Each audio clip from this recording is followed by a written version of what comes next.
So how many case studies do you need for a launch? That's what a client was asking me on the phone the other day, so I figured I'd share it with you and whoever happens to be listening while I walk down the street.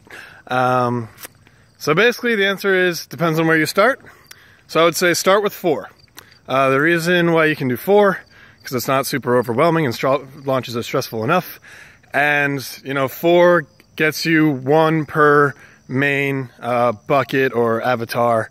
You've got different types of customers. You can get to different them through a couple different case studies.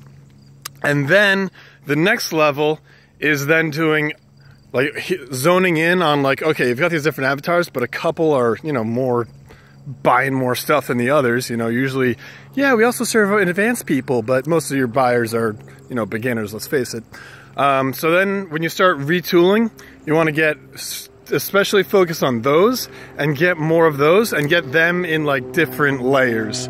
So for example, okay, one of your avatar is the woman freelancer or something, and you show this girl who's had all this incredible success, but then you've also got to show okay, but let's also show that this works for not just white people, which was actually a cool little finding we discovered when I was doing case studies for a client. There was this girl who we were interviewing as a case study, and she's like, oh yeah, the reason I bought was because there's this brown girl that bought it, so I thought, oh, it's not just for men and it's not just for white people. So you get stuff like that, the lower, deeper layers that, a lot of times people aren't even thinking of.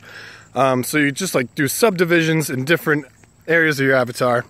And then, so you start with 4, and then you might want to crank it up to 8 or 12 once you really get rolling.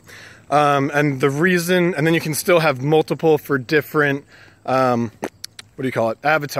Ideally, you'd want probably 3, because the first one just shows, okay, that's lucky. Second one, it's okay, I'm starting to see a pattern. 3 is a clear pattern. So if each avatar can see 3, and then especially if among those 3 you can start to dial into different objections or different kind of secret fears, I need to see that this isn't just for white people, then that's ideally what you want to do. You don't want all the 3 case studies of the same exact avatar. You want little nuanced differences between them. And then you might be oh, but isn't that more than you need? No, because here's why. Because then you end up with 16 case studies or something, and you put them all on one page, and then after the person reads the one that's closest to them, they then oh, click here for more, and they see this page of 16 baller case studies that you got, and they go, holy crap, this person's on their game.